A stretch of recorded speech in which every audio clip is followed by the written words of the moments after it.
Hey guys, welcome back to my YouTube channel. I'm going to show you guys how I made this ruffle tulle cloud bottom dress. So I'm starting with the base of my dress and I'm kind of speeding past this. I have a better tutorial, which I'll link below. But the difference between this one and that one is that I added some sort of like side boob coverage, which is why I had those two pieces. So now I'm cutting everything out. I'm cutting my back piece, my front pieces, and my mesh piece. And I use my rotary cutter like usual. And then once I'm done all of that, I'm going to start with my train. I'm using Karen M Customs. I'm using her circle skirt templates, which you see at the top. It's like a quarter circle at the top. And this fabric is on fold. And I'm measuring 40 inches all the way around and I'm putting a pin in it. But I ended up lowering this to about 35 inches because 40 inches was just a bit too much. I'm using my electric scissors to cut all the way around. I cut that quarter circle at the top. I'm going to use that I just cut as basically my pattern for the other piece because they're the exact same. But I am going to cut down the back of one of them just to make things a little easier on me and my sewing machine. This was how the base of the dress turned out. I just have the skirt pinned, the circle skirt pinned to the dress because I just wanted to see. I like to see things, I needed to see the vision. So I start with that back piece. And I'm going to take my ruler and I'm going to take Tayler's chalk.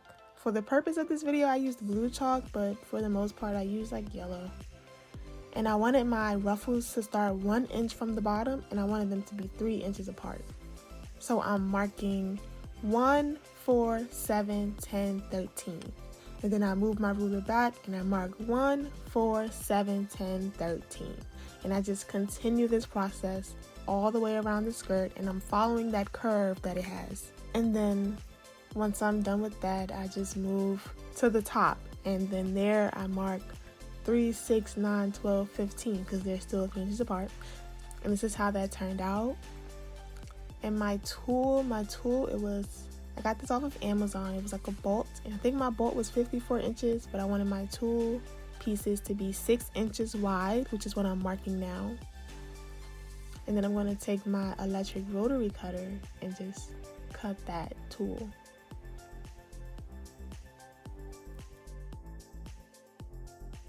And then I'm going to make a guide for me on my sewing machine with this tape.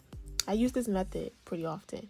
So this paper is 6 inches and I have it I have my needle in the middle and then I'm going to take this tape and put it right at that mark, just as a guide for me when I'm sewing the tool. Then I'm going to place my tool on the machine right at that guide you see, and then I'm going to pleat, literally hand pleats, pleat, sew, pleat, sew. I might get a little fancy and do 3 pleats. I don't know. Once I get a rhythm, I would recommend some good TV or some good music because it's repetitive and it got boring. But I just continue to pleat, sew. It took a long time, but it was worth it. I used about 3 to 4 bolts. I don't remember. I'll put it in the description. And once I get to the end of one, I just add a new piece. So I can just have a continuous piece of tulle. And then I just pleat them together as you see me doing, and then I just sew.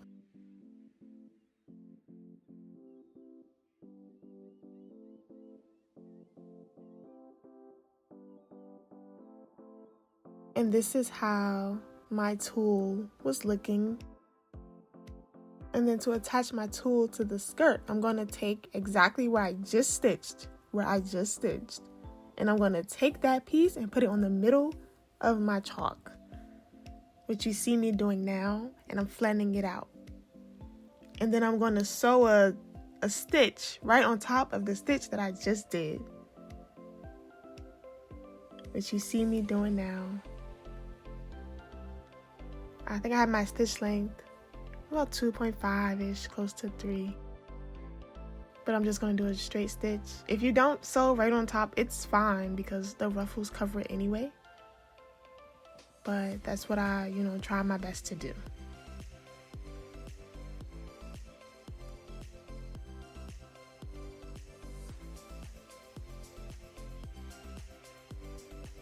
And I'll just continue to sew down.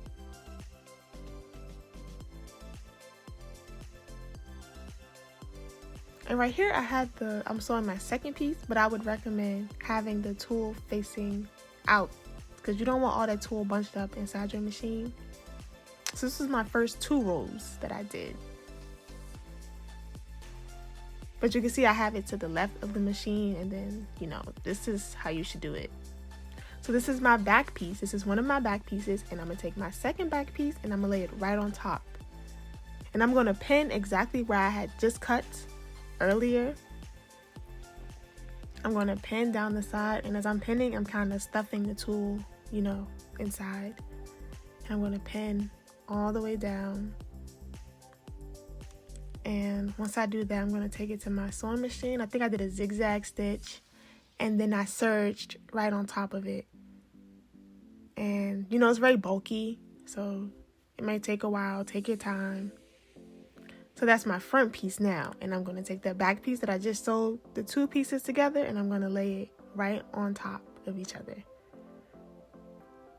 And here's my little circle that I'm going to leave open at the top.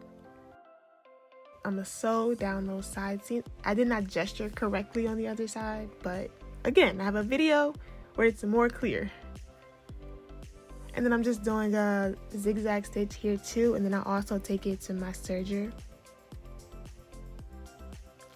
So I have my dress and then my circle, and I'm going to place the dress inside of that, and I'm going to match the back seams and the side seams. And then I'm going to flip my circle skirt back, and then I'll have an open hole in the middle, which you'll see. And I'm going to start to, match my back seams, put a pin in it, match the side seams, put a pin in it.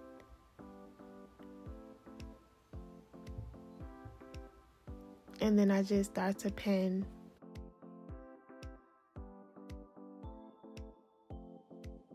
Once I match my seams, I just pin all the way around.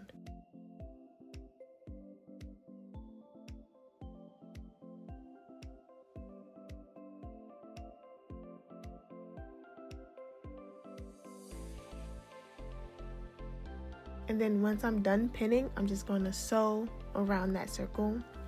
I used a zigzag stitch here too, and then I took it to my serger. I hand sewed a row of ruffles right on top of this seam. And this is how my dress turned out. This dress is also available for purchase. I'll link my website down below. Let me know if you have any questions. Don't forget to like, comment, and subscribe. And thank you for watching.